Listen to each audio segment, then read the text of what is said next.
Hello and welcome to the On the Couch podcast, the podcast that gives you the view from the therapist's chair. I'm your host, John Dennis, a licensed professional counselor. You're listening to OTC episode 29 with Dr. Matt Carter of Williams College.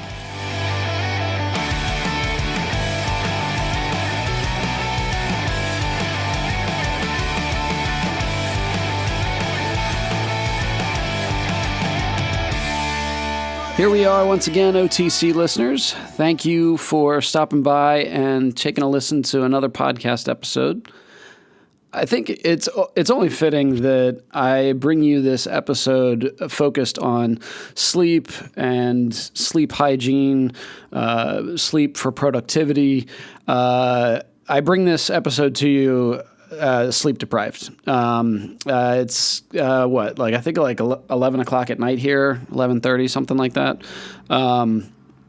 And for any of you who have small children, maybe you're a caretaker for a loved one, if you're in college or grad school, PhD program, and you've pulled an all-nighter, I think you can appreciate just the importance of sleep. And I always say, like, I will do whatever you tell me to do, answer any question you want me to answer, like, as long as you just let me get some sleep. I have never really been good at functioning without sleep. I think pretty much anyone on my dorm floor in college can attest to that.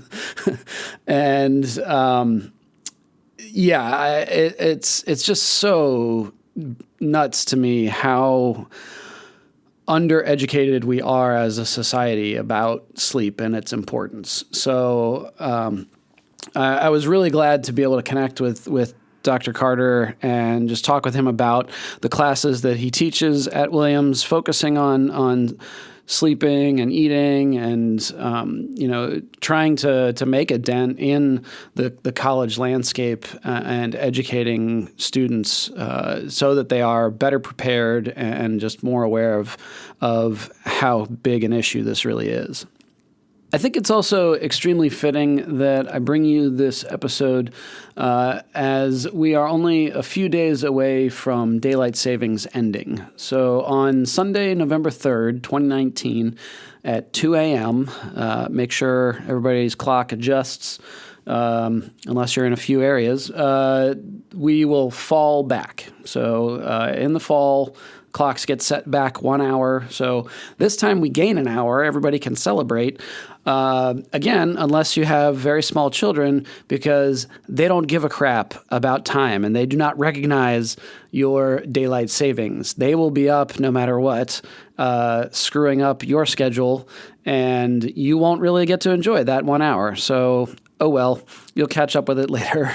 But also, not everywhere in the world, in America, recognizes daylight savings. Hawaii and Arizona are the only two states that do not observe daylight savings time, as well as a number of American territories.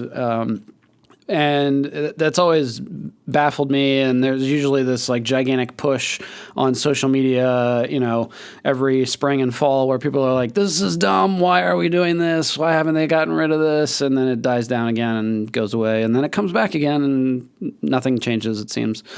How two of the states are able to be like, yeah, no, we're not going to do that. I have no idea, but yeah. So get ready for falling back and gaining an hour. With this issue of sleep hygiene and just awareness of the importance of sleep, so I wanted to share with you all the American Academy of Pediatrics. They had issued a statement of endorsement supporting the American Academy of Sleep Medicine, and their guidelines outlining, recommended sleep duration for children, from infants on up to teens. I think most people have that 8 to 10 hours in their mind for most adults. But the guidelines come from a recommended amount of sleep for pediatric populations study, which was in the Journal of Clinical Sleep Medicine. And that found infants 4 months to 12 months should sleep about 12 to 16 hours per 24-hour period. That children 1 to 2 years of age should sleep 11 to 14 hours per 24 hours. Children 3 to 5 years of age should sleep 10 to 13 hours per 24 hours. Children 6 to 12 years of age should sleep 9 to 12 hours per 24. And then teenagers 13 to 18 years of age should sleep 8 to 10 hours per 24 hours. So obviously, right out of the gate, they sleep all the time, barely awake at all. And as we get older, that switches and we're, barely asleep at all and burning the candle at both ends, as they say. Just a little bit about Dr. Carter. He is an associate professor of biology at Williams College up in Williamstown, Massachusetts. He has his PhD in neuroscience from Stanford University and teaches classes on physiology, neural systems and circuits, as well as neural and hormonal basis for hunger. He has been a guest on the Front Row Dads podcast with John Vroman and done TED Talks on the importance of sleep for productivity. So, as always, I hope that you take something from this and enjoy.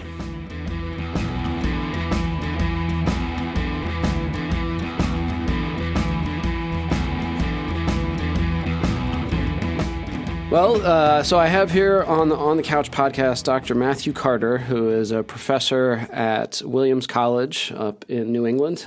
So thank you so much for being on the show. Thanks so much for having me. So to start, how did you sleep last night? Actually, last night I slept very well. Okay. I have 3 kids now, and I put the older 2 to bed, and about half the time I put them to bed, I sort of doze off myself, and this time I just let myself go, so it was good. Yep. Now, how old is the youngest? The youngest we just had actually is almost 3 months. So we just had a baby girl over the summer, and I have an older boy who's almost 9. He turns 9 this weekend, and a little girl who just turned 5. Okay. Wow. Yeah. So kind of all different ranges of sleep cycle and bedtime. That's right. Okay. That's right. It's really sad that I, as a parent, I connected so much with Mr. Incredible from Incredibles 2. There's this scene where he's I know exactly what you're about to say. He's reading and falling asleep. Yeah. I thought that was the best scene. That's exactly what it feels like to read a book like that to your kids. It's and I've definitely gotten the backhand, like, hey, wake up. Right. Exactly. Yeah. Exactly. No, that's exactly what it's like. It's especially books that have good alliteration, and you're just reading in Dusseldorf, Dusseldorf. Yes. Yeah, exactly. Yeah, Dr. Seuss is. Yeah, I loved the sleep book growing up, and I actually had a recording of it. Like I had the record, right? And I would go to bed to that like every night. But yeah, just anything with that like road, like you're that's just right. Like Right. Exactly. Man. So for the listeners, what do you do? What are you a professor of? What do you research? Yeah. Sure. So I'm a professor at Williams College. Williams College is a liberal arts school, like you were saying, in Western Massachusetts. And the smaller liberal arts schools, they typically combine teaching with research as a faculty level. So at big universities, usually the scientists who are there only do research. And at a lot of smaller liberal arts schools, the professors only do teaching. And Williams is sort of one of a handful of schools where it's really expected that faculty do both, and I love that. I think it's a perfect place for me because I really like the research that I'm doing in my lab, and I also like teaching a lot. And so I teach courses in neuroscience and physiology, and I've just started teaching a class in sleep science. And in my research lab, my students and I use mice. Actually, sometimes we do a little human work as well, just for fun. But most of the work we do is in mice, and what we try to do is figure out what neurons in the brain are important for regulating sleep, and also hunger. We study sleep and hunger, which are both behaviors that I like to do, that I imagine most people like to do, is eating and sleeping. But it's always fascinated me that it seems like we're under voluntary control a lot of times about when we eat and when we sleep. But, the more you think about it, the more you realize the brain is really deciding for you when you should be eating and sleeping. And then the motivation goes up the more and more you're without it. And so I've just always thought that was really fascinating, that there must be some part of the brain that's measuring how much food you're getting and how much sleep you're getting. And if you're not getting enough of those things, then the drive to consume those things or to go to sleep goes up. And so we're trying to figure out exactly where in the brain that happens and which neurons are important for that happening. Okay. Awesome. Yeah. And that's, so amazing that, you're doing the research at a college campus where like sleeping and eating are like such a huge. Yeah, no, it's true. Exactly. And sleep deprivation, I guess that's the interesting thing from my point of view, is that, we study sleep in the lab, and then all around me on a busy college campus, everyone is sleep deprived, including the faculty a lot of the times, it's just like the heart of the semester. Yeah. Everybody it looks like they're running on empty. And the thing that fascinates me about sleep deprivation is just that it's not considered as detrimental as other things that we know are so bad for you. It's like if you see someone who's eating nothing but junk food all the time, you would think that they had an unhealthy habit. And if you saw someone smoking all the time, always taking a smoke break every 30 minutes, you would think, wow, that's a really unhealthy habit. But if you see someone who's sleep deprived all the time, you just think that they're busy, or they must be successful because they're working so hard, or they must be an overachiever. But they're a parent. Right. Exactly. A new parent. So it just fascinates me that at a stressful place like a college campus, that's sort of the norm, and I'm trying to change that. Well, yeah, and I really liked the analogy that you gave in your TED Talk, kind of expanding on that, of like if you visited a college campus and everybody on campus was like smoking all the time and celebrating how much they were smoking and kind of correlating that with sleep, that idea of a lot of times, we celebrate, especially in college, of pulling an all-nighter or how long can you go without sleep or how little sleep do you have. Right. Even, I think of rolling out of bed and going to 8 a.m., 9 a.m. classes in my PJs in college of like, oh yeah, this is awesome. I can. That's right. Yeah. Something that surprised me is, I remember that obviously being a college student, but then now becoming a faculty member, it's amazing that the same thing kind of exists at a faculty level. There's sort of a, past 10, 11 p.m. club that exists in the science building sometime, where you just run into people doing their work or making copies of something or, trying to prepare something. And you just realize, boy, this exists at every level. Yeah. Well, and with the class that you're teaching, so how much did you have to really, lobby for that and push that? Or was it Williams was like, yeah, this is a great idea? Yeah, actually, Williams did think it was a good idea. Yeah, it was, and we do it as part of our.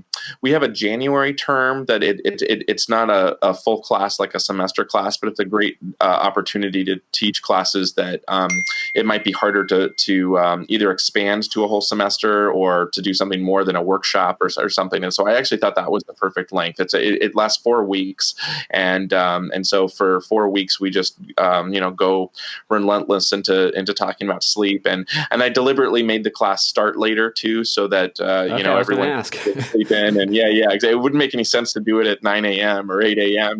Well, and for those that have not had the pleasure of a J-term class, it's usually that 4-hour block, from like 8 to noon or 1 to 4. So that's right. So we went 1 to 4. That was purely exactly what we did. But because of that class, it's been great. We've got a lot of materials generated, and I'm hoping to just basically have a free website where people can download flyers or brochures or things just about sleep science that are applicable to anyone. We have some things that are applicable just to colleges and schools, but hopefully things where you could just put up some flyers that just have a very concrete take-home message that anyone would be interested in passing by about the importance of sleep and trying to change the culture. And As a professor with this class, have you found a lot of the students, some of the stuff they already know, but a lot of it, it's like, oh my gosh, I never knew that. That's a great way of putting it. I think that's exactly what it's like, because I think, down at a deep level, everyone knows that they should be getting sleep. I think, it's not like it's a complete surprise that you should be getting sleep, but I think that what it is that it's just more when you learn the mechanisms of it and you learn exactly what's happening when you're sleeping. That's when you realize the consequences can be as specific as they are. So if someone just hears, oh, you should get some sleep, then that, it's good advice, but it's kind of generic and you don't really know how to interpret it. But if you say something specific, like, when you're sleeping, that's when most of your growth hormone is released, and your growth hormone is what's responsible for burning fat and gaining muscle. When you put it into specific terms like that, then suddenly someone who's been working out at the gym, or someone who's going for, some runs, or, basically anyone who cares about fat metabolism and muscle growth, all of a sudden they have a concrete thing that they didn't know, but now it just brings it home to them. And so that's something that I really try to go over in the course, is not just, hey, you should go to bed, but here are dozens of tangible, specific things that you might not have known. But these specific things are the things to think about when you're trying to decide, should I go to bed, or should I, watch another show on Netflix, or binge another episode, or right, exactly, right. Okay. Yeah. And are there pertinent stats just around sleep, as the culture in U.S. or Oh, well, a majority of people say that they're experiencing sleep deprivation. For sure, people in people who work an 8-hour day, and especially high school and college students, just constantly say how sleep deprived they are. And it really is an epidemic. Comparing it again to obesity or smoking, smoking rates have gone down over the years. I think when anti-smoking campaigns started, I think they became more and more effective. Kind of just what we were talking about. They started out saying, smoking can be bad for you, but the more they showed really specific, concrete, pictures of what a smoker's lungs looked like, or people who've been smoking all their life, and what can happen to them after decades of smoking. When people saw real examples that were striking, I think it really started to plummet. And there's nothing like that at a national level for sleep. And so it's funny, and when you learn about some of the studies, I sometimes I just get mad that they're mostly known among other sleep scientists. They're not, widely disseminated. And so it's anyone who learns anything about these studies is like, oh my gosh, I need to get more sleep. Yeah. Well, yeah. Is there any understanding of, why is that? Why does there seem to be this like vortex around? Yeah, no, I don't think it's anyone's fault. It's not deliberate. I think conspiracy. They're trying to keep it. Yeah, right, exactly. It's not like a right, like an insular cult that's trying to do. And actually, in recent years, I've seen things have gotten a little better. Like I have seen more and more attempts to get sleep knowledge out there. But like a year ago, I went to I had a new primary care physician, and I went to go see it at a new clinic. And one of the things they did for their new patients was they had a checklist of healthy habits, and they just wanted to go and take all their new patients. And so they said, like, do you have a smoke alarm in your house? Do you smoke regularly? Do you drink alcohol regularly? Do you exercise? There's a list of 20 or 30 items, and nowhere on that was sleeping. There was no question about do you get 6 to 8 hours of sleep a night? Do you feel sleep deprived? But there were all these other things about have you ever do you eat enough vegetables? Do you eat enough fruit? There are all sorts of things about that, but for some reason sleep just hasn't penetrated, and I don't know why that is. It's funny too, because it really does cause substantial health deficits. And so it's and I think I remember from my own experience as in mental health as a counselor doing internship with substance abuse treatment, and the studies that they've done over intoxication while driving versus like sleep deprivation, and showing right. just how big a deal being sleep deprived is. Yeah.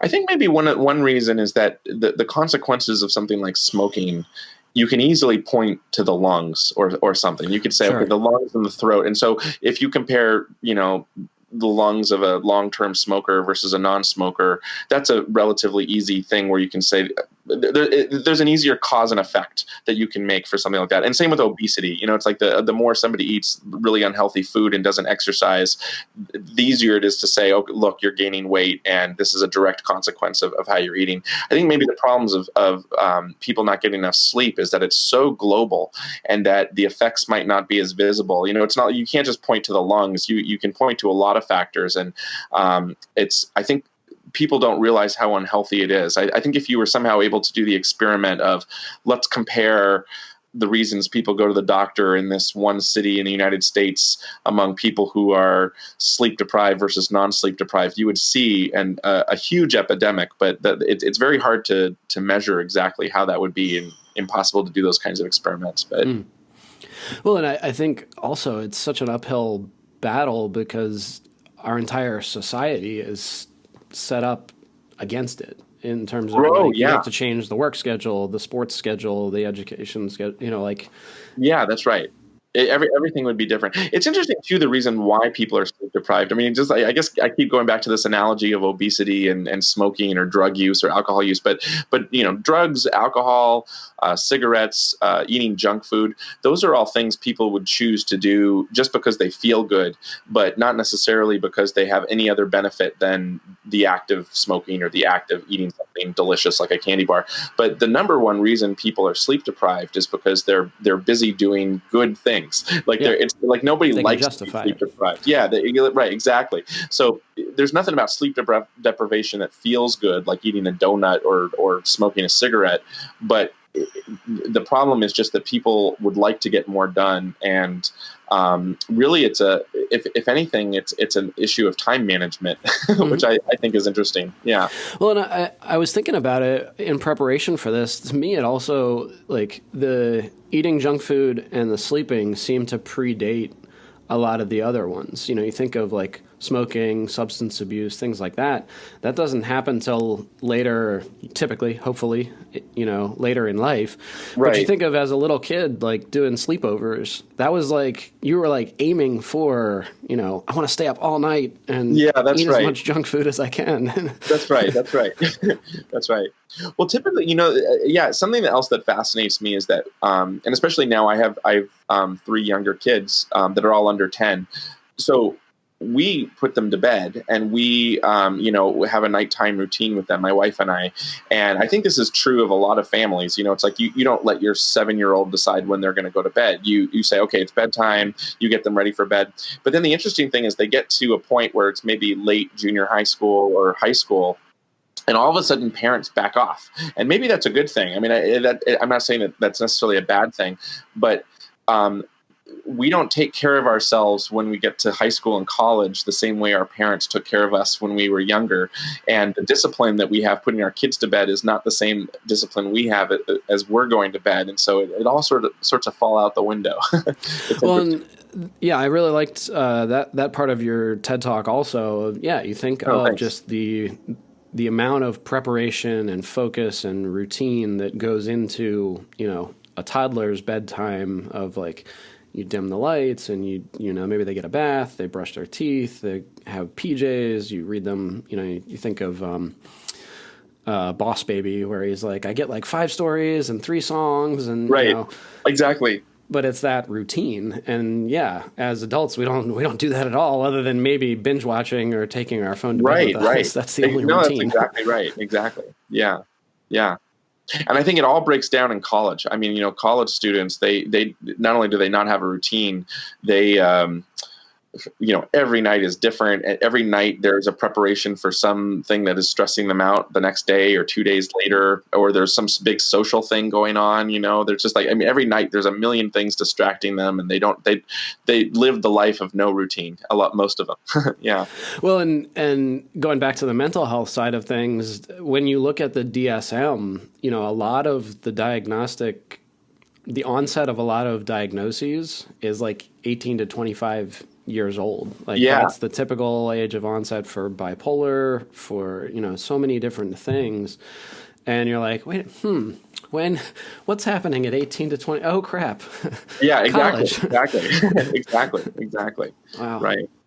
Even for people who don't go to college, those years are also, I mean, obviously the college student is facing things like exams and, trying to prepare for, whatever school or career they might want to have after college. But even people who aren't going to college, they're entering the workforce, and they're living with people who are around people who they went to high school with, and they are still having fun with those people, and they have a newfound freedom because maybe they moved out for the first time. And so just that 18 to 24 range, like you're saying, it's just like it's such a pot of just brewing of new freedoms and new stresses, and it's not a surprise why a lot of unhealthy habits can develop during those years.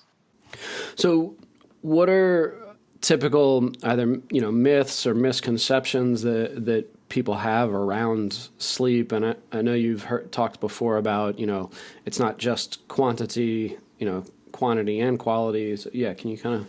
Yeah, that's probably one of the biggest ones. Well, these days too, there's also a big myth. I mean, I think if there's still one giant myth to fight, it's just that people still thinking it's not important, And there's a lot of really successful people out there who role model it not being important when they might not know how important it is. And there are some productivity people as well who give out, I think, a lot of bad advice about, maybe you can get by on 4 hours of sleep or 5 hours of sleep. And they actually recommend this as advice. So there's actually a counter message, which is really unhealthy and not so good. There are a lot of people who are fighting that. There's I saw that Ariana Huffington wrote a book, about sleep, specifically about sleep. And she was trying to encourage a lot of CEOs and a lot of people in walks of life to ignore that, the conflicting advice of if you're a high powered professional that you need to give up sleep, and it's basically just the opposite message. Yeah, but I think you're right. I think that the another big misconception is that it's all about quantity when in fact the quality is something that people usually don't necessarily think about. It's funny because people say, have a good night's sleep, or when people are going to sleep, they say, have a good night's sleep, or people wake up the next morning, they say, how'd you sleep? And it's funny because that's a qualitative question, but usually people assume the answer should be quantitative. They said, oh, it's, I got 8 hours of sleep, so therefore it was a good night's sleep. But the quality is just as important as the quantity. And I mean, you and all your listeners, I'm sure, know what it's like to actually get 8 to 10 hours of sleep and wake up and still feel like you're groggy. You're like, you got the quantity.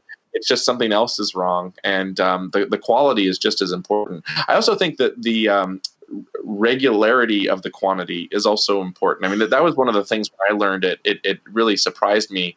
Let's say somebody pulls an all-nighter on a Thursday, and so they wake up Friday and they don't wake up because they didn't go to sleep, but they're now during the day on Friday, they don't feel as well, they're not as alert because they pulled this all-nighter on Thursday, and the older you get, you can't even function. Nowadays if I pull an all-nighter or I stay up really late, it's very, very hard for me to function, much worse than when I was a kid. But what was surprising for me to learn is that someone who might pull an all-nighter on a Thursday, if someone else were to get 2 or 3 hours less sleep that they need Monday through Thursday, and so they don't pull an all-nighter on Thursday, they just get maybe 4 hours of sleep on Monday, Tuesday, Wednesday, and Thursday, their effects on Friday is exactly the same as the person who pulled the all-nighter. And so really the cumulative effects of not getting enough sleep add up. And that's something I don't think a lot of people know, because I know a lot of people who would say, well, I would never pull an all-nighter. That's just something that I just would never do. And yet they're routinely only getting 3 or 4 hours a night of sleep. And then they think that they can just sleep in on Saturday morning and that'll make up for all of it. And they get 10 hours of sleep on Friday night, and they think magically that's going to cure all of the cumulative sleep debt they've built up. And there's just such a lack of understanding about all of these things. And it's yeah. Well, I mean, even that cliche, like I'll sleep when I'm dead, kind of. Right. Yeah, right. Yeah. Well, at some other point, I'll fix that. I'll catch up on it. Yeah. Actually, the scariest sleep study I ever saw was in rats, where the scientists demonstrated, they basically kind of chronically sleep deprived rats to different degrees, and they let the rats live out their whole life. And so this was a long-term study. So there was a group of rats that they allowed to sleep whenever they wanted. There was a group of rats that they slept deprived mildly. There was ones that had more sleep deprivation. And what they found was that your lifetime what we call a lifetime of a rat was based on how much sleep they were getting. So it basically what it meant is like you're saying, like, oh, well, I'll worry about sleep when I'm dead. The problem is that you'll get to that point faster. Yes. Right? It's an amazing thing to think that if you're more awake during your younger years, that just means that you're much more likely to advance the onset of the day you die, just because it's based on your number of waking hours and not based on other health metrics, or it affects the other health metrics. Well, and I think I forget the name of the movie. It was Charlize Theron. I think it was on like just sleep psychosis of as a new mom. She was just so exhausted and was like losing her mind. Like she was hallucinating. Right. Yeah, I constantly, it's one of the saddest jokes that I tell is like, I'm in full support of sleep deprivation as a torture tactic, because from my own personal experience, it works. Like not actually being tortured, but just from having small children and them sleeping with me. Exactly. I've heard it is a torture tactic. Oh yeah, No, it is, because it is that has been used as a mild form of torture tactic. Yes, I'm sure we could go back and forth on our experiences as parents. That's right. I've heard this term momnesia too. I don't know if you've ever heard that. Momnesia. No. Which is just to describe memory loss, because the mother is always awake feeding the new baby, so it loses memory during that time just because they're not able to get enough sleep. Yeah, no, I hadn't heard that one. So my wife and I, we got Fitbits. Specifically for the purpose of winning the sleep fight. Of like, because you couldn't quantify, who had the crappier night of sleep. You just went off of subjective feeling of like, well, I feel exhausted. Well, I feel exhausted too. Right. So we ended up getting Fitbits so you could prove like, oh no, I actually got less than you. That's right. Yeah, those can be very helpful. That actually has been something that's been really fun to see be developed over the past 5 or 10 years is ways of tracking sleep that haven't been available before, like Fitbits or like Apple Watches and smart watches can do it, and various sports bands, and there's some products you can buy too where it's specifically designed for sleep. You can put it around your forehead like a band and stuff. I don't know that they do anything better than a Fitbit does at this point, but I know there's a lot of companies trying to develop smart mattresses, that are specifically designed to track these things. But it's been fun to see the advent of those devices. Well, and going back to the quality, so how do you improve sleep quality and sleep hygiene? What are the things you should look for? It's a great question. Well, sleep quality it's an interesting question, because quantity is something that you might have some control over as a person. Like you can say, I would like to get more quantity, so I will therefore go to bed earlier and I'll set my alarm later. And that's something that's a little bit under your control. Quality is, by its the definition of sleep, is like you're literally unconscious. So how can you improve your quality? So quality is affected by environment. So obviously if you're in a noisy environment, that's an obvious one. Like, you could do whatever you can to reduce noise from waking you up. But quality is affected by a lot of things that happen before you go to bed. So, for example, the more stressed a person is, the more they're likely to have disrupted sleep. And obviously, that's a very difficult thing to control as well. It's like, dealing with stress and anxiety is a whole separate topic. That's a whole larger issue. Right. But whatever someone could do to sort of diminish their anxieties before they go to bed, that's the number one reason why people say they have a hard time falling asleep, or why they might wake up during sleep, is because they wake up and they're afraid of something that's coming up, some big thing on their plate. And so, something that works for me, I don't know if, everybody develops their own strategies, but I found that before I go to bed, if I'm able to write things down, the things I'm worried about, and I just basically make my anxieties a little bit more tangible and seem like they're a little bit more solvable. So it's like, I'm worried about these 2 or 3 things that are coming up later this week, I'll just try to write them down before I go to bed and just saying, okay, well, tomorrow I'll have a few hours to work on this. I'll also have some time to work on this. And it kind of just, it doesn't solve my anxieties, but at least it makes them a little bit more workable. And I've just found that helps me go to sleep a little bit easier. So that's one thing. The things you eat affect sleep quality, especially carbohydrates and alcohol. The more carbohydrates and sugars that someone has within an hour or two of going to bed, the more it's likely to trigger wakefulness systems in the brain. And so you might fall asleep, but even after you fall asleep, the quality of your sleep and the nature of how the rhythms in your brain as you're sleeping, they can be disrupted if you've got an elevated blood sugar level. And this has been shown in every in mice and rats and in humans. Alcohol is another thing that's interesting because it's paradoxical with alcohol, because if you have a beer or a glass of wine or something shortly before you go to sleep, it actually will help you go to sleep faster.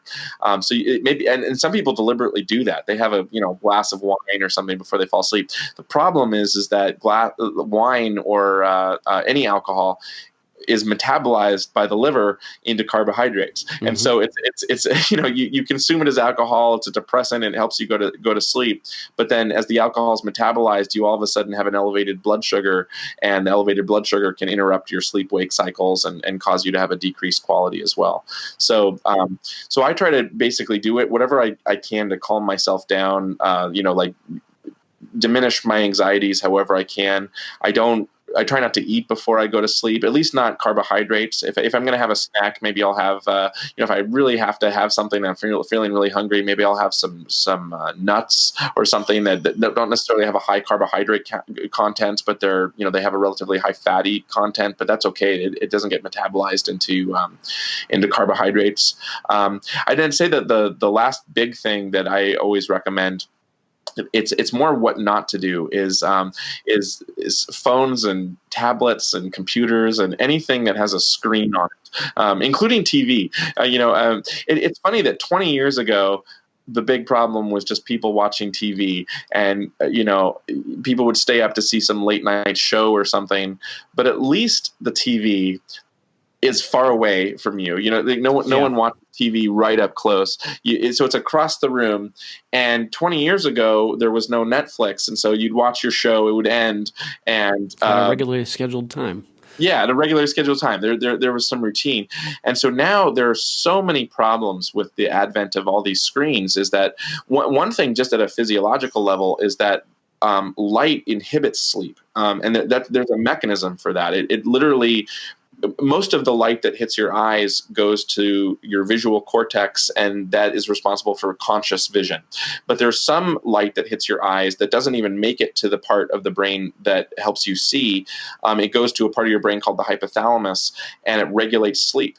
And so the more light that enters your eyeball, it inhibits the part of your brain that's trying to put you to sleep. And if you just think about evolution or think about cavemen, this was never a problem. Like maybe there was a fire or something, but a fire is not going to occupy your whole visual scene. It's going to be one part of your visual scene. Mm-hmm. Now we take these small phones and we literally hold them right here and we blast the light into our eyes, and physiologically, that's reducing our sleep quality and stopping us from going to sleep. But then the other aspect of watching phones and tablets and computers is that they're also exciting our attention and arousal. And like if you're just flipping, swiping on a phone, if you're looking at a social media site and you're just the refresh swiping, your dopamine levels go way up, and your attention levels go way up, and all of these things interfere with sleep as well. And even if you fall asleep, you might have an elevated level of dopamine in your system that's gonna, you fall asleep, but it's going to interfere with your natural sleep cycles. And so really the three things that I advocate for, or that I at least try to do myself and I recommend to other people, is trying to reduce stress somehow, calming yourself down at night, not eating carbohydrates or alcohol within an hour or two of going to sleep, and then not looking at a screen. Just say, okay, I'm done for the day. No one should be sending me an email at 10 p.m. asking me to respond anyway. That can wait until I wake up. So I just basically, try to ignore those things, and then And I find it helpful. Yeah. Sure. Well, and now, do you have people that, my phone has like night shift, so it limits the blue light, so that's good, right? I can still get away with it. Yeah, it's a good question, and I definitely think it helps. To me, though, that's like having the low calorie version of a fatty food. Like that's saying like, oh well, I can eat this ice cream, right? Because it's light beer. Cream. It's light beer, right? Exactly. So I'm gonna have I'm gonna have light beer, so I'll just have 6 of those rather than 6. So you still have a problem if you're still indulging yourself in a lot of those things. And again, night mode, that might help so basically what night mode does, or night shift, and on these phones, I think they all do it now. I think Android and iPhone and any brand does this now. What they're really trying to do is it's blue light that's the light that's really inhibiting your sleep. And so what they're trying to do is basically only shine wavelengths of light that are less likely to make an impact. And it really is like the light. It's or the light version of beer, like you're saying, or like light potato chips or something. It's like you still are getting some of the bad stuff. It's just you're getting a lighter version of it. But that still doesn't solve the problem that if you are, if you're looking at Facebook or YouTube or email, there's a constant supply of never-ending things to look at, to arouse your attention. And Netflix, it's like that's the big problem with smartphones and tablets and things these days, is that these sites and these apps are designed to keep you interested. Yep. And that's why people use the term binging for Netflix, is like you end an episode and it's designed to make you want to watch the next one and the next one. And Facebook and YouTube are exactly the same way. It's like you look at a YouTube video and you can't avoid the sidebar of recommended YouTube videos that are also... and it plays like, 10 it goes right if into you don't touch it. Yeah, exactly. Right. So it's designed to keep you awake. So night shift can't stop you from being interested in a YouTube video. That's what's going to happen, right? Well, and again, from the mental health side of things, when I'm working with kids and families and I'm talking with them, and the parents have allowed a TV in the bedroom or a gaming system or things like that, I'm like, oh no, no, you gotta get rid of that. It's really one of the worst things you can do. I mean, it seems smartphones and tablets are just really for so many different ways. It's so bad. So with our kids now, we just basically, there's a point in which we say we're going to get ready for bed, and then we give them a bath or a shower, and like starting from that moment, we have no screens. We try to dim the lights a little bit, so it's just like we're already getting into that routine, and the trick is then just taking that and applying it to us ourselves. It's just that an adult has to have the discipline to do that for themselves, and doing it for their kids. Yeah. And as a parent and somebody who researches this, would you recommend, like, to other parents, like, don't allow those things in the bedroom, don't allow them to have free range access throughout the night to those things? Oh, for sure. Yeah. I would recommend it. Obviously every parent has to decide what's best for them and their kids, but I disclaimer. Disclaimer. Yeah. I don't want to make it seem like I know better than anyone else. However, I would highly recommend not having those devices in the room. And, I have my 9-year-old is, I think he's a great kid. He's, a really nice kid, but they're part of being 9 and 9 and younger and older is testing, and sneaking things in. And we've sometimes had left an iPad in the room.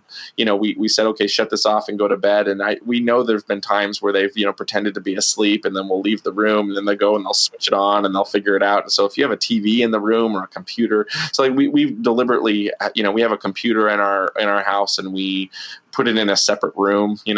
I assume that when he's a teenager, maybe there's going to be a point in which it's going to be good for him and good for everybody to have a computer in the room.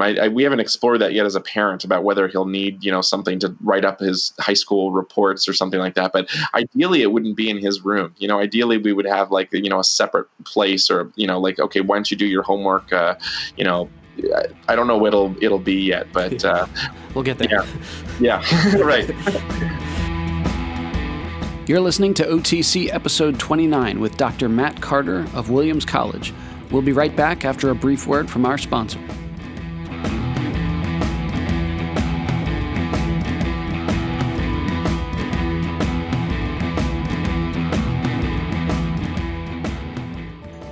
Would you like to talk to a counselor but can't find the time? Would you rather talk to someone from the comfort of your own home? If so, Parenting and Family Solutions is here to help. We now offer teletherapy to all clients who reside in the state of Pennsylvania. Using our secure portal, you can have a video session with your counselor using a laptop, desktop computer, or smartphone. Visit our website to learn more at www.parentfamilysolutions.com or give us a call at 717-602-5560 to see if teletherapy might be a good fit for you. Let us help you build a stronger family and a healthier you.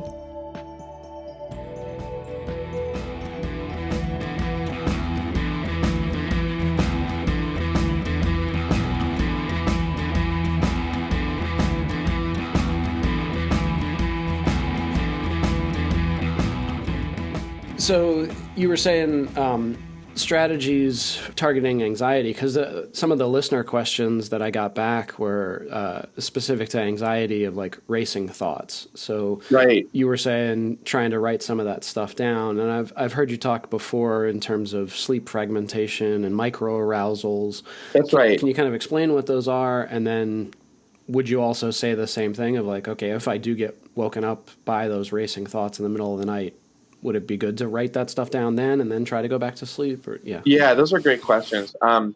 So a micro arousal, that's a term most people don't know. That's fine. Right. And but I wish more people knew it. It's fine. So a micro arousal is defined as being an event while a person is sleeping, in which, if you look at the brain waves and you look at the motor activity, how your body is moving, for a very brief moment in time, you meet the definitions of being awake. Your brainwave patterns and your motor patterns make you look like you're awake. And sometimes you might actually open your eyes. Sometimes you might not. Like maybe you'll be awake with your eyes closed.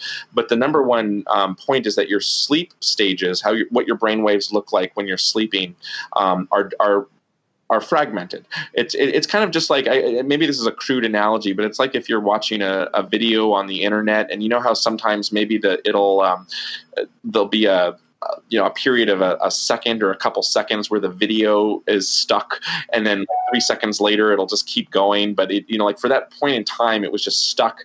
And the more of those episodes you have where the video is stuck for a few seconds, the more it starts to annoy you, and the more you're watching some 20-minute. Yeah, you know what I'm talking about. So that's what it's like to have these micro arousals. I mean, a micro arousal is like you're going through 8 hours of sleep. Let's say if you're sleeping for 8 hours, and the more of these micro arousals you have, the more it interrupts sleep, and it reduces the quality of your sleep. And people have actually studied this. They've correlated that the more micro arousals you have, the less the good effects of sleep that you had the night before. So if you do a learning and memory test with lab mice or with humans, you can actually say, okay, the animals or the humans that the subjects that had more micro arousals, they remembered less of what they were exposed to the day before. And you can apply that not just to learning and memory, but to anything that you would hope that a good night of sleep would benefit you. And unfortunately, micro arousals, this is just something that's a fact of life, is that the older you get, the more and more micro arousals you get, and so the more likely you are to wake up. But what's fascinating is that just how often this happens. And so it wouldn't be uncommon for a healthy young adult to have dozens of micro arousals. It's just something that you just never know. You wake up the next morning and you never even know you've had one of them, because you're conscious. And even if your eyes open, you don't remember it. It's something that is so brief you don't really know that it happened. So the take-home point of all this is they happen and they're not great. You'd like to reduce micro arousals however you can. So then the question is how do you do that? And the things, like I said before, it's like carbohydrates will cause micro arousals, stress increases micro arousals, and the more dopamine, or the more you're generally aroused, the more micro arousals you'll have. So that means if you were captivated by something interesting, that might linger into the after you fall asleep and induce more microarousals then. But stress is the biggie. That's like you touched on that is what to do if your mind is racing and you've got all these thoughts. So it's hard to fall asleep when you have those thoughts. But then even if you fall asleep, you typically will have elevated levels of cortisol, which is the stress hormone that flows through your bloodstream, and higher cortisol levels will trigger more microarousals, or they might just wake you up altogether, which is what you were asking about. Sometimes you might wake up in the middle of the night and all of a sudden all of your anxieties are coming and you're rushing through it. And so it's what do you do? And this is just, boy, I don't have any what I'm about to say doesn't come from any science that I've read. All I know is that this has helped me, is that when I wake up in the middle of the night and I all of a sudden start racing through thoughts, even if they're not anxious thoughts, sometimes I wake up and I'm just excited about something, and I just I'm thinking about something coming up. Sometimes it's stressful, but even when it's not stressful, I just get excited and kind of worked up about it. And then it's really hard to fall back asleep. And so what I've learned to do is, like you suggested, I mean, maybe if it's helpful, then if somebody wakes up and they are, their mind is racing, sometimes writing it down is good to get it out, and that will help you fall back asleep. But what I do nowadays is I actually just, if I realize I'm not falling asleep anytime soon, I'll just pick up a book and just start reading it. I'll just say, I'm not falling asleep. I'm interested in these other things that are going on in my mind, but they're going to prevent me from falling asleep. So I'm just going to pick up this book and try to distract myself a little bit. And usually that eases me into to falling back asleep. The worst thing one could do is then, pick up the phone and start watching a show, that obviously would be, but I find that if you just dim the lights and you pick up a book, I think that's nowadays when I wake up, I used to have a battle with myself. I used to I'd wake up and then I would start thinking about something, and then I get stressed out that I wasn't falling asleep, and the stress would keep me awake. Which look at the clock. Stressed out. It would be a circle. Yeah. So now I just think I'm going to stop this loop right now. I'm going to go leave the room, and I'm going to go read a book, or I'm going to turn on a light next to the bed, and I'll just read a book, and that's how I get back to sleep. Mm-hmm. Well, yeah, and a lot of times in talking with clients, I'll advise them, keep a journal by your bedside and write some of the stuff down, reading, or, I mean, it usually involves the phone, but the listening to some type of meditation or something like that, if you can do that. But then, like we were saying, you run the risk of let's see what's on Facebook, or let's see. Exactly. If there's a way music is so helpful. If there's a way to listen to music without having to have a screen, it's cool nowadays that there's things, like the Amazon Alexa or the smart speaker or the HomePod. So there are ways now of just, telling a speaker, play this music or something, or you can hook up a phone and just try not to, dwell on it and, put it attached to some speakers or something. But you still have a Walkman maybe, or a disc. Yeah, right. Exactly. I know. It's funny that you have to look back in time to figure out a music player that doesn't have a screen on it. I know. It's such a sad commentary on it. Is. It really is. Yeah. Well, on the parenting side of things, how can parents handle if their child, wakes up in the middle of the night? What's the best way to deal with that? I imagine you can't speak to that at all from experience. Right. It's hard. I would like to pretend I have a magic solution, because not only does it seem that every kid is different, but it seems like when, my son or daughter do wake up in the middle of the night, they're not even consistent with what helps them get back to bed. It's like different things help at different nights, they're usually looking for comfort. They usually are not, especially smaller kids, it doesn't, maybe it's not until late junior high or high school. I'm just thinking about myself where some of these deep anxieties in life start to really materialize. It's like my 5-year-old daughter is not worried right now about upcoming exams and, things like that. She just, but she is looking for comfort. And so I think with kids, I mean, sometimes they want to sleep in the bed with you, sometimes if you take them back to their room, they want you to stay there forever. It's anything that can provide that comfort, but I think it's different for every kid, a stuffed animal, maybe. Sure. Well, and I was thinking, with bedwetting and enuresis, a lot of the what they teach parents is like, you don't want to shame the kid. You don't want to attack them for it and like yell at them or things like that, which obviously, especially if they're like asleep, they've woken up, maybe they're not like fully awake, but if you yell at them or scare them, that's going to really wake them up. That's and right. It's going to make it even harder for them to get back to bed. Yeah, that's right. So if you can sort of quietly, comfortingly respond to them, probably better. Yeah, for sure. Any experience or any thoughts in terms of nightmares, night terrors, how to deal with that? Yeah, again, I think just going back to giving them as much comfort as you possibly can. It's hard because trying to prevent night terrors and nightmares and things again, it's almost not up to you. Or not up to them, and so it's a lot of times those are generated by the things they've experienced during the day or just before they go to bed. It's just again, like I have a 5-year-old and a 9-year-old, and the 9-year-old is able to see things now that he wasn't he would be scared by as a 5-year-old, but my 5-year-old now sees him watching it, and she will get scared of those things. And so it's just, I think it's hard because trying to reduce those things is sometimes a losing battle, with it. But obviously, they're I think looking for anything comfort wise, from you. It's hard because my daughter, especially, she's 5 and she just really likes physical contact. She wants to hold my hand or she wants me to rub her back.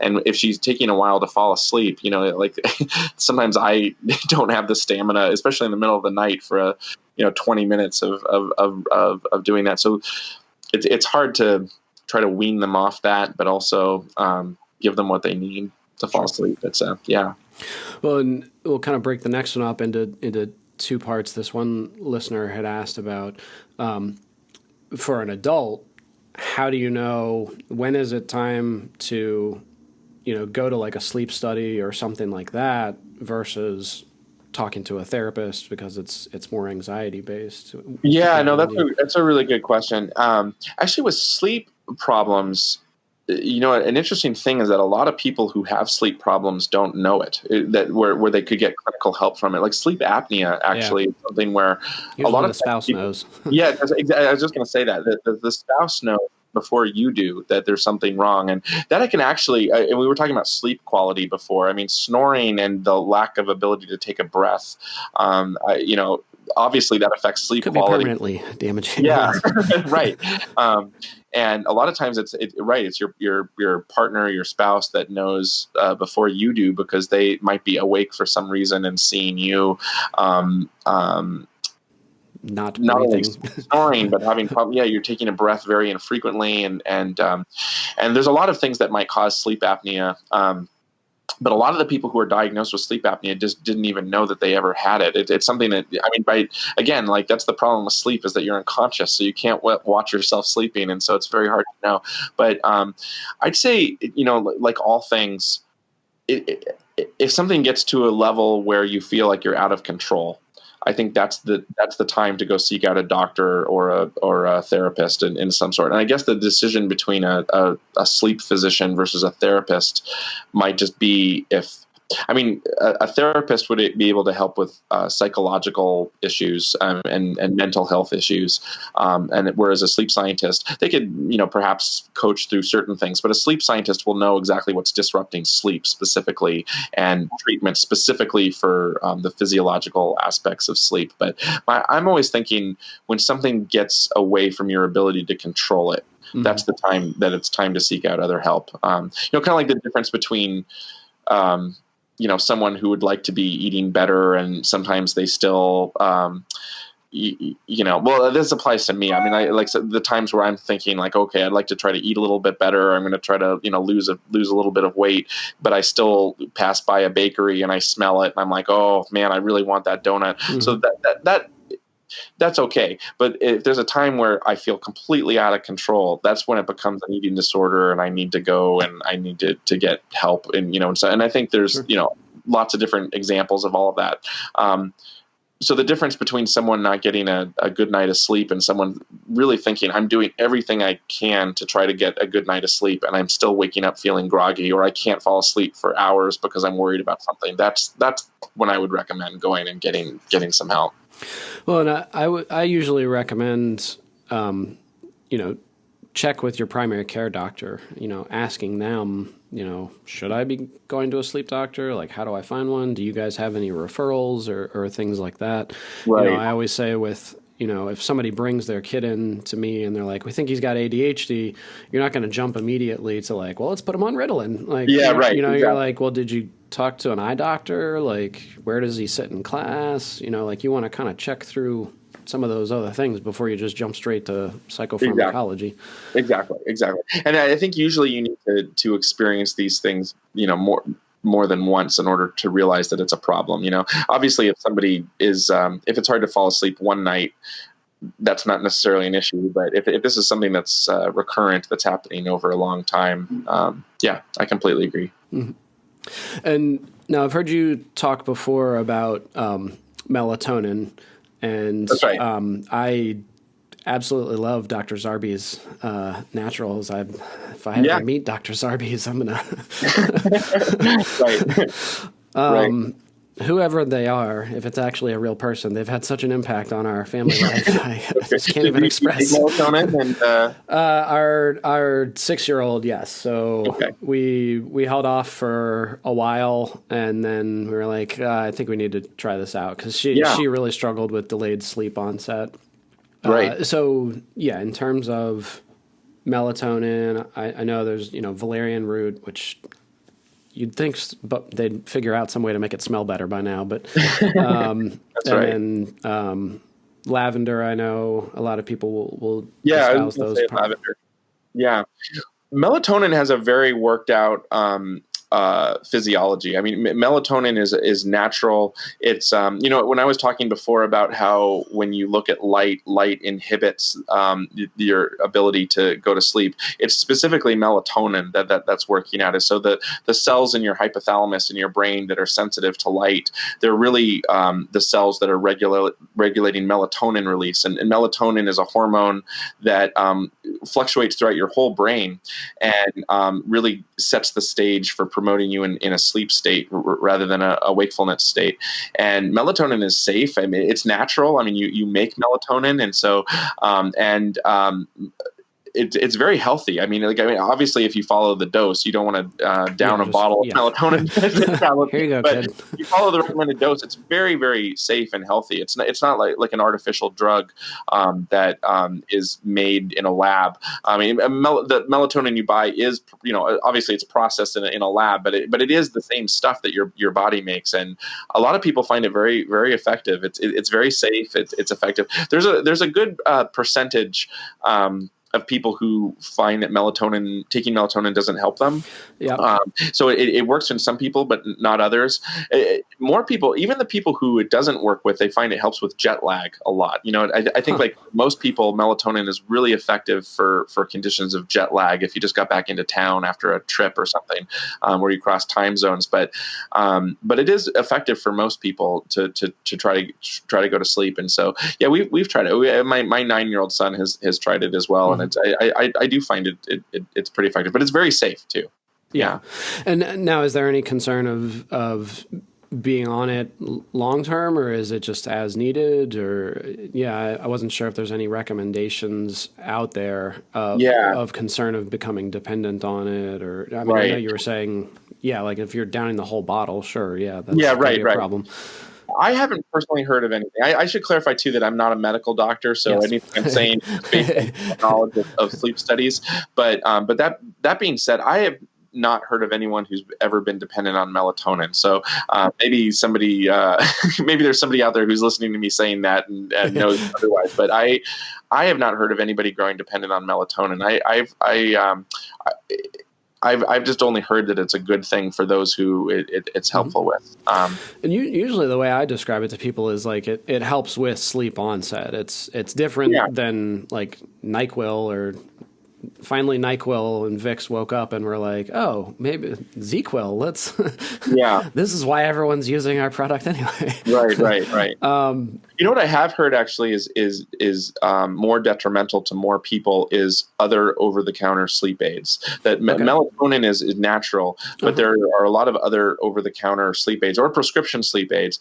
And again, so they are helpful to some people. So I would never have a blanket statement that say never do this. Because some people find a lot of help, but a lot of people try over-the-counter sleep aids, and maybe it helps them go to sleep faster, but they wake up and they feel really groggy the next day. It's like it's almost like it was an artificial sleep. That's what I was going to say. Is it has that like knockout blow where next morning you're like, oh my gosh, what happened? Right. That's there used to be just for example, there are people can take antihistamines, and an antihistamine a lot of times people will take because they have a rash or a bug bite, and you get an inflammatory response. And so you have a bug bite, you take an antihistamine, and histamine is chemical that Benadryl, right? Histamine is something that in the body produces an inflammatory response that makes you want to itch or scratch or something that's good. But histamine is also used in the brain. It's the same exact chemical, but used completely differently in the brain to keep you awake. And so the more awake and alert you are, the more histamine is circulating through your brain. And antihistamines that you would take for a bug bite used to cross the blood-brain barrier and go into the brain and influence histamine. So sometimes people would take antihistamines as a way to help them fall asleep. Okay. And nowadays, most antihistamines don't cross the blood-brain barrier. So they've actually improved the antihistamines to the point where now if you have a bug bite or a rash or something, you can take it and you don't have to worry about it affecting your sleep. But I remember, a little while ago, people would sometimes take antihistamines as a way to help them fall asleep. And that was the worst because it might help them fall asleep, but they would just feel so groggy. It was just like it would be such an artificial sleep. And a lot of the over-the-counter sleep pills that people take, other than melatonin, I would just like put a little asterisk next to melatonin. Melatonin is relatively natural. I mean, it's like your body makes melatonin, but the other sleep aids are really drugs that are trying to block receptors for other chemicals in your brain, and they have unwanted side effects sometimes. They're not necessarily unhealthy, they're just not necessarily effective for most people. Sure. And especially on the parenting side of things, again, similar to you as a therapist, I usually project very loudly, I am not a medical doctor, I can't prescribe. Right. But if you're going to take melatonin, first talk to your doctor before you do that. Yeah. And if you're going to do that, or you're going to have your kid do that, do it on a weekend. That's right. Don't do it on the day before the big game, or that's a really good point. Yeah, or do it during a vacation. Yeah, do it during a like a spring break or something like that, or like test it out when there's nothing on the line and you don't have to worry about anything. Yeah. But to your question too about things like lavender and other things, the interesting thing is that there's a lot of chemicals and especially a lot of odors that people have discovered that affect sleep. And this is something where there are some odors that work for a lot of people. There are a lot of individual odors that everybody's different. Hit or miss, yeah. But the smell of lavender is very calming for a lot of people. And there are a lot of smells that it even works on mice and rats. It's interesting. Like you can take mice and rats and you can pump an odor into their cages and then just see, okay, what is the effect of this odor on sleep and wakefulness? And things like lavender, they really do seem to improve your ability to fall asleep, but the mechanisms of these things are very hard to discern. So, like, what is it about the lavender at a physiological level that's occurring? So, with melatonin, everybody knows that. I mean, like the details of that have more or less been worked out. And same with the over-the-counter sleep medications; they at least know what that drug is trying to do at the level of receptors and molecules at the level of the brain. With things like lavender, there are definitely odors and natural chemicals that people have shown have an effect for a lot of people. They don't just don't necessarily know why. Okay. But that doesn't mean that it's not effective. Mm-hmm. Yeah. So, and Is there any research you're aware of in progress, that any of your own that you want people to check out or pay attention to as it's working its way to completion, or other colleagues that you're aware of? Yeah. Of sleep medications, or just sleep research, period. sleep research. Yeah. I guess if there's one, it's just so funny. It's like I have yet to ever see any study. I don't think this will ever exist, but I've not seen a single study that shows a positive benefit of not getting enough sleep. Other than, maybe you have a couple more hours to study for the big exam or something if you want it. But every sleep study I've ever seen, and there's like every week there's a new set of studies that come out that just show, now we measured this after an animal was sleep deprived or a human was sleep deprived, and here's yet another thing that we're bad at, when we don't get enough sleep. And so it's just like tens of thousands of things. I mean, someone could have a bullet point list of every study that shows if you don't get enough sleep, this will happen to you. And that list would be 20,000 items long, if not more. And it just, I wish people could sometimes have a glimpse as to what all these things are, because some things are known just at the level of outcome. Like if you don't get enough sleep, you'll be worse at X, Y, and Z. And some things are known very mechanistically. So, like where, if you don't get enough sleep, this specific immune system cell will not express this protein anymore. And because it doesn't express that protein, all of a sudden it can't fight this particular bacterium as well as it is. So some things significant chain reaction. Yeah, exactly. But it's all one-sided. There's no It's not like maybe. Yeah, it's not like maybe. And actually, because I've been interested in sleep deprivation, especially at Williams College, I've studied a little bit about sleep and its effects on productivity and time management. And this is also a myth where, because the number one reason why people don't get enough sleep, if they're trying to get enough sleep, is because they're busy and they would like more time to do things. And the myth is that if you sleep a little bit less, you'll get more done. And what people have shown, this isn't biology as much as it is just productivity science. So what people have shown is that if you actually force someone to get a good quantity of sleep every night, they're actually more productive and they actually get more done than the person who is sleep depriving themselves because they want to get more done. And so if anything, it just seems like from a productivity point of view, this is just something that's it's very paradoxical. But the more time you spend in your bedroom sleeping, the more work you'll be able to get done, tangibly get done. And it's just because you're more alert, you're better focused. It takes you less time to get to the punchline of what it is you're trying to do. And for people studying for exams, obviously this is just a better strategy, is to force yourself to get enough sleep. And so if there was anything that I would want to get out there that I've learned from seeing some of these studies done, maybe it's ironically not the biology. It might just be the productivity science of it. Is that actually it's startling how much people get done. And you probably know this too. And every listener, it's like by the time if someone hasn't gotten a lot of sleep lately because of whatever reason, maybe it's the end of the semester, if they're a college student, or the end of the quarter, or if you go through you're doing something stressful and then all of a sudden it's over and you allow yourself to get more sleep, people just feel like they took a miracle pill. They feel like, oh my gosh, I feel amazing. Yeah, for the first time you can go out and you can do things and you're just so much more productive if you only allow yourself to catch up on the sleep. And if someone lives their life that way and they never get sleep deprived in the first place, that's how they turn, you become this magical person that can just suddenly get everything done, and it's I wish people knew that. Sure. And is there kind of a wheelhouse, range recommendation of quantity people should aim for?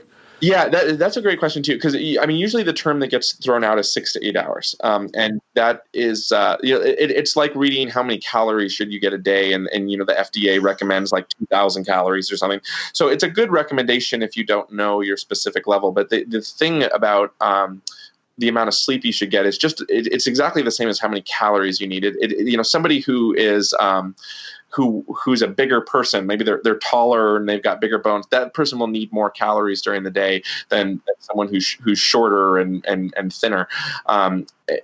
and metabolism plays an effect and things like that. So it's the same with sleep. Is everybody has their own number, and 6 to 8 hours is a good approximation, but it's a inverted U. It's like there's some people who really need 8 hours a night. There's some people who need 6 hours, and then there's a much lower frequency in the population of people who need more than 8 hours, or people who actually can get less than 6 hours. And those are the people who we can all be jealous of.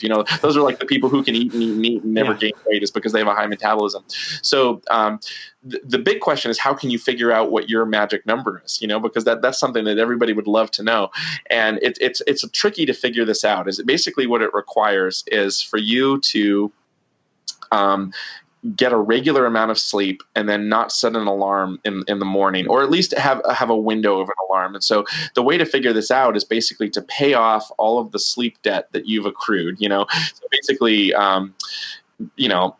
make sure you're getting enough sleep. And so if somebody is sleep deprived, maybe if they're severely sleep deprived, they might sleep in 12 hours or 14 hours if they're very, very sleep deprived. But if they do this on a daily basis, progressively that number will get down and down. So that maybe if somebody sleeps 12 hours, then it'll go down to 11 and 10 and 9, 9.5, 9.25, 8, it'll get to a point where they're getting the same amount every single night. And it's not because their alarm's waking them up. It's not because of, what they're doing on a daily basis. And obviously it's not going to be a perfect number. It's going to fluctuate, a little bit. But I've tried to do this a couple times. And when you do this a couple times, it's hard. You have to wait for there has to be a time in your life when you can do it. Right. And obviously some people have careers where it's more difficult. And now I have 3 kids. And so this is very, even if I wanted to sleep in, and even if it was the weekend, it's sometimes not up to me. But to the degree to which you can try to block off, 8 or 9 hours, and then just say, okay, I'm going to try to fall asleep at this time, which means I have to prepare a little time before.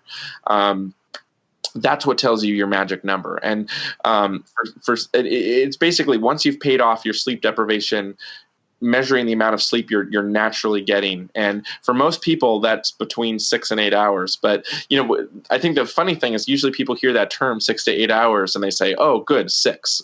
Yeah. They just decide, okay, 6 to 8. What's the lesser number? Okay. Yeah, exactly. Right. But 6 to 8 is the sort of the normal range. That doesn't mean, it's not right. You don't get to choose.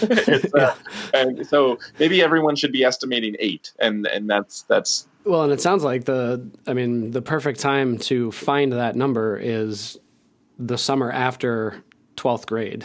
Like, that's right. You think of you got open-ended time, hopefully, maybe you got a job, but not as much responsibility. You should have some time to sleep and I think that out. Right. I tell all the students I know at Williams that whenever a break is coming up, I always I say the same thing the day before every vacation we have is that, look, we have this break coming up.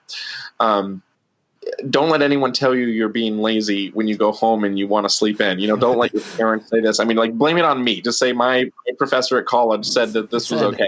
Yeah. But if you have a week-long spring break, or some people have 2-week-long spring breaks, or you have a winter break, or any kind of break, or especially this summer, that's a wonderful time to try to figure out your, but both to sleep in, but then also to try to, you just have to be personally dedicated to it. I think if you're disciplined, it's like, okay, I have 2 weeks. I'm going to take these 2 weeks and figure out, pay off my sleep debt and figure out what I'm getting regularly after I've paid off my sleep debt. Then that's a very useful thing to do. Yeah. Sometimes I get that question a lot, is whether or not it's okay to take naps. Mm-hmm. I always think if your body is tired and you really want to go to sleep, I think you should just go to sleep. Obviously a nap, if you take a 4-hour nap and you wake up at 8 p.m., that might make it harder to fall asleep 2 hours later. But if your body is tired, I think you should listen to your body. Yeah. Well, and we are a napping family. So a lot of times I look at other people that don't nap. I'm like, how are you able to do that? Are you just a better human being than I am? I don't understand it. And it's right. Yeah, so some people need it, some people don't. It's Yeah, not, exactly. And kids need. I mean, in younger kids, yeah, obviously that there's a need to growth. have a Yeah. nap up to a certain age and things, But yeah, I actually, I never knew if this was a good thing to do, but I kept telling people that it's okay to take naps. That I even have a pillow in my office, and when people ask like, "Oh, is that so you can nap during the day?" I actually am trying to do a job role modeling this, where I say like, sometimes I just need to doze off for 20 minutes and I wake up and I just feel a little bit more refreshed, and I think like, yeah, it's going to make me more productive. So, I'm just going to come right out and say that I do it. I will say that is one of the best parts about as a therapist. If you have a no-show or a cancellation, you have a couch right there. Yeah, so right. I can be That's asleep sweet. in like 30 seconds. Yeah, right. And Right. I gotta be honest.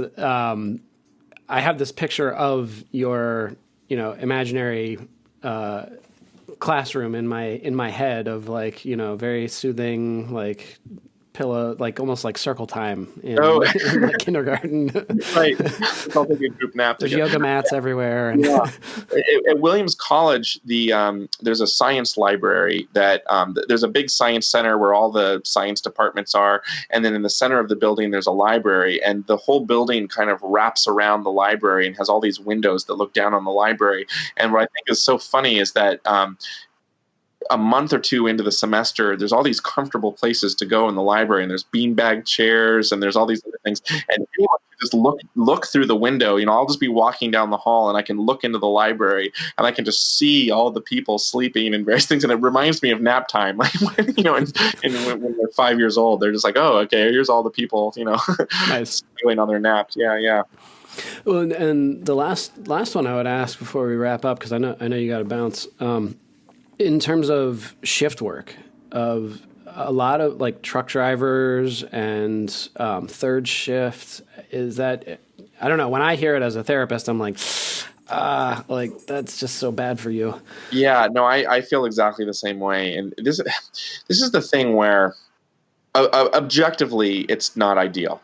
I mean, objectively, someone working either they're working into the night, or maybe somebody has a reverse shift, like if somebody works at night and then they fall asleep during the day. Objectively, just looking at, as a basic question, like, is that ideal? The answer is no. The answer is like, no, we're not hardwired for that. We didn't evolve that way. And so it's not ideal. It's the same with being a parent though, too. Obviously I can talk about getting enough sleep till I'm blue in the face, and now that I have 3 kids, that's not ideal either for my sleep schedule. So you just try to do the best you can with what you've got, I think, but it's hard. I actually was giving a talk to a bunch of parents. I was invited to talk about, just basically good habits for parents and children. And then somebody came up to me after the talk and they said, well, that was good. And I thank you for all of that, but I have to work nights, and it's hard because I don't get it, or either that, or I don't get to see my kid. I don't get home until 9:30 p.m. Sure. I'll never see my kid. And I like, my heart went out to them, and I immediately realized that what my advice that I was giving, it was, I didn't realize this until that moment, but I realized, oh, I'm thinking of this as a 40-hour work week, or a normal, right. And I know for a lot of people out there, that's not their. Yeah, you have to do what you have to do. Yeah, you think of like nurses and doctors and truck drivers, and there's exactly. It's hard, and as a parent too. I mean, exactly. It's like if my daughter wakes up at 2 or 3 in the morning, then she wakes up at 2 or 3 in the morning, and I'm going to help my daughter, and I'm that's what it is. Yeah, and so I think it's like knowing what's ideal is good to know, and then just trying to do the best with the cards you're dealt. And if it's creating problems, obviously, if a shift worker is really feeling the effects of of their hourly habits and in terms of sleep, then maybe it would be best to look into an alternative job or an alternative, is something to do. But I know that that's easier said than done. I totally respect the circumstances that people have. Also commutes, I know people who work a 40-hour week, but they have to wake up at 5:30 just to get to where they're going. And I mean, it's just, I think the realities are the realities, and you just try to work what you've got. Yeah. Well, thank you so much for your time and your expertise. Just bottom line, paying attention to, quality and the quantity and good sleep hygiene is, better for all of us. So Yeah. No, I agree. Where can people find you if they want to get in touch with you? Or People, for sure, if anybody listening would like to write, either to share something or to ask a question, I could hopefully be helpful in answering. They're free to write my email address. It's mc10 or if you go to the Williams Biology website, there's a big picture of me, Matt Carter, and you can click on my picture, and then it'll take you to my email address, and I'd be happy to answer any emails or to talk to anybody. Awesome. Well, again, thank you so much for being on, and good luck with your research and the coming school year and your 3 kids. Again, congratulations on the daughter. Thanks so much. Thanks so much for having me. Yeah. I really appreciate it.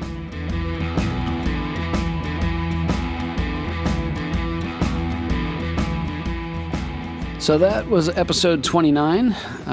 Just as a recap to kind of summarize, it's so important, the amount of sleep that we get, the quality of sleep that we get. And I think, Dr. Carter really tried to stress that, the idea of quality over quantity, and taking the time to really figure that out and try to tweak it, try to play with it a little bit, to dial it in and really figure out what is optimal for you. Whether that's, the amount of light in the room, the temperature of the room, the mattress or comforter or bedclothes, or just hydration, what we're eating, all of those things can play such a huge role, in addition to just life stress, anxiety, depression. So many things can factor in, and a lot of times what I find is when sleep is off, so many other things are off. But a lot of times that's a pretty major pillar in our lives. So again, I just encourage you to really try to figure that out. Thank you for joining us for another session on the couch. I will catch you all next episode. In OTC episode 30, I'll be speaking with Buck Black, who is a therapist that works part of his practice with truckers doing online therapy. If you liked what you heard, be sure to subscribe and review wherever you're catching this podcast at. You can check out detailed show notes and archived episodes at www.pfsonthecouch.com. If you want to stay up to date on future guests and contribute questions, be sure to follow us on your favorite social media platforms. The author and host of this podcast is not engaged in a therapeutic relationship with the listener and cannot give counseling advice without a confidential appointment. Listeners should be sure to consult with a licensed therapist in their area or seek emergency medical attention if they are experiencing psychological difficulty. A special thanks to the band The Topsy-Turvies for the show theme song. Their song, Like a Living Dead, can be found at topsyturvies.bandcamp.com. The bump interview track was the song 1973 by Bruno E. The author and host of this podcast is John Dennis. Special thanks to editor and show producer Trevor Groff.